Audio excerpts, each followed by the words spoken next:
2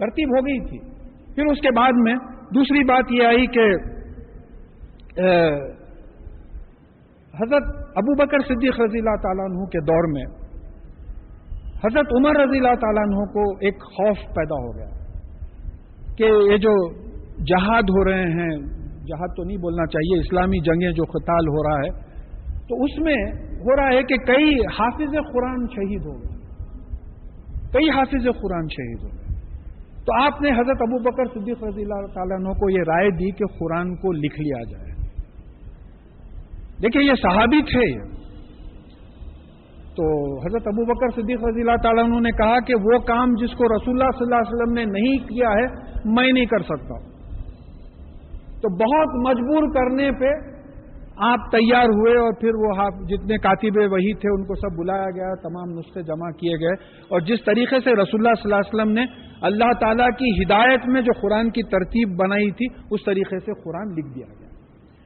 اب اس کے بعد میں ہوا یہ کہ جب اسلام پھیلنے لگا، کیسا پھیلا، رونگٹے آتے ہیں. حضرت عمر رضی اللہ تعالیٰ عنہ کے زمانے میں 22 لاکھ اسکوائر کلومیٹرز پہ اسلامی حکومت ایک خلیفہ کے تحت تھی، جو آج 57 اسلامک کنٹریز ہیں. آج کچھ ہمارے دشمن توڑے ہم کو، کچھ ہم خود ٹوٹ گئے. ایک خلیفہ کے تحت جو حکومت تھی وہ ٹوٹ ٹوٹ کے ٹکڑے ہو گئی. اب اسلام پھیلنے لگا، قرآن لوگوں تک پہنچنے لگا. اب اس کے بعد میں ہوا کہ تجوید میں گڑبڑ ہونے لگی. اب دیکھیے، جیسا میں ایک بات بولوں کہ میں کچھ دن پنجاب میں تھا، اب وہ اس کو اگر آپ ہم جیسا مین بولتے ہیں انگریزی میں، مین بولتا ہوں، ساؤتھ میں چلے گیا تو میان بولتا ہوں، تو تجویز میں گڑبڑ ہو رہی ہے. تو بعض وقت میان بولے تو اردو میں تلوار کی میان نکل جاتی ہے. تو قرآن کے سمجھنے میں بہت گڑبڑ ہو رہی تھی، تو تجوید فکس کرنا تھا. تو حضرت عثمان رضی اللہ تعالیٰ عنہ کے زمانے میں تجوید فکس ہوئی، اور بعض روایتوں میں آیا ہے کہ 4 کاپی، اور بعض روایات میں آیا ہے کہ 7 کاپی بنائے گئے، اور مختلف جو ہیڈ کوارٹرز تھے ان میں تقسیم کیے گئے، جس کی ایک کاپی اب بھی استنبول میں اور تاشقند میں موجود ہے، اور ایک کاپی پہ حضرت عثمان رضی اللہ تعالیٰ عنہ جو شہید ہوئے تھے ان کا جو خون گرا تھا وہ کاپی تک اس وقت محفوظ ہے. تو ہمارے قرآن کی کسی بھی کاپی کو آپ لے کے جا کے اس کاپی سے کمپیئر کر لے سکتے ہیں کہ ایک لفظ کا آپ کو انشاءاللہ ڈفرینس نہیں ملے گا. یہ حفاظت ہوئی ہے قرآن کی. اچھا، پھر اس کے بعد میں ایک بہت بڑا مسئلہ یہ آتا ہے کہ یہ موجودہ جو ترکیب ہے یہ بتائی ہوئی ہے. اب یہ جب بتائی ہوئی ترکیب ہے تو اس کا مقصد کیا تھا؟ دیکھیں، ایک فاؤنڈر کمیونٹی بن رہی ہے، تو وہاں پہلی صورتیں جب نازل ہوئیں تو اس میں زیادہ ایمان اور یقین آخرت کا یہ تمام چیزیں تھیں. پھر وہ جب کمیونٹی بننے لگی تو مدینہ منورہ میں احکامات کی بات آئی. اب ہم لوگوں کا جو معاملہ ہے، ہم فاؤنڈر کمیونٹی نہیں ہیں، ہم پیدائشی مسلمان ہیں. ہم ایک حادثے کی وجہ سے مسلمان ماں باپ کے گھر میں پیدا ہو گئے. ہمارے سامنے آج تک کوئی دین پیش نہیں کرا جیسا صحابہ کے سامنے پیش کیا کہ بھئی مانتے اللہ کے سوا کوئی الہ نہیں. انہوں نے غور کیا، کہا کہ ہاں مانتے ہیں. بہت سو نے کہا کہ نہیں مانتے. محمد رسول اللہ صلی اللہ علیہ وسلم، محمد صلی اللہ علیہ وسلم اللہ کے رسول ہے، مانتے ہیں، پھر میری پیروی کرنا پڑے گا، قرآن پہ میری طریقے سے عمل کرنا پڑے گا. کچھ نے کہا کہ ہاں مانتے ہیں، کچھ نے کہا کہ نہیں مانتے. اب ہم میں اور ان میں فرق یہ ہو گیا کہ ان کے سامنے بخول مارمڈیوک پیکتھول کے they were Muslims by choice and we are Muslims by chance. ہمارے سامنے جو ہے اسلام پیش ہی نہیں ہوا. پیدا ہوئے، ماں باپ سکھائے، ایک پروسیجر ہے چل رہا. تو اب پروسیجر ہے چل رہا، تو اب ہمارا طریقہ کیا ہے؟ قرآن پہ ہم پہلے احکامات پہ عمل کرتے چلے جاتے ہیں. اماں بولے نماز پڑھو بیٹا، چلو جاؤ. یہ کبھی نہیں پوچھے نماز کیوں پڑھنا. قرآن پڑھو، ماسٹر صاحب کو رکھے، قرآن پڑھائے، وہ کرائے. ایک تربیت ہوتی گئی، کبھی سوچے نہیں. ہمارا طریقہ یہ ہو رہا، ہم جیسا جیسا عمل کرتے جا رہے ہیں ویسا ویسا ایمان بڑھتے جا رہا ہمارا. اب یہ جو ترتیب قرآن ہے، ہم جیسا جیسا قرآن پہ عمل کرتے جا رہے ہیں ویسا ویسا ہمارا ایمان بڑھتے جا رہا ہے. پہلے عمل آ رہا، بعد میں ایمان آ رہا. صحابہ کا پہلے ایمان آیا تھا، بعد میں عمل آیا. دیکھیے ان کا ایمان ایسا ایمان آیا تھا کہ ایک صحابی 21 مرتبہ جہاد پہ نکل گئے. 21 مرتبہ انہوں نے یہ طے کر کے نکلا کہ نہیں معلوم میں واپس آتا ہوں یا شہید ہو جاتا ہوں.